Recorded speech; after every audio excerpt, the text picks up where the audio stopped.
Drones can be used for search and rescue missions or surveillance, and while large numbers of drones can fly in sync, drone swarms, they need to be pre-programmed. robotics researcher Aaron Becker received a $1.7 million grant to refine algorithms so the drones themselves can respond fluidly to changes in the environment, much like birds or fish. A team of researchers has developed a series of innovative online calculators to help with enhanced oil recovery. The apps can help engineers in the field save time, resources, and funds by enabling faster screenings and calculations.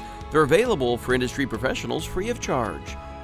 The study of loneliness is evolving at where Jaye Derrick, an associate professor of psychology, is exploring why Hispanics in the U.S. experience higher levels of loneliness compared to their white counterparts and how those factors result in hazardous drinking.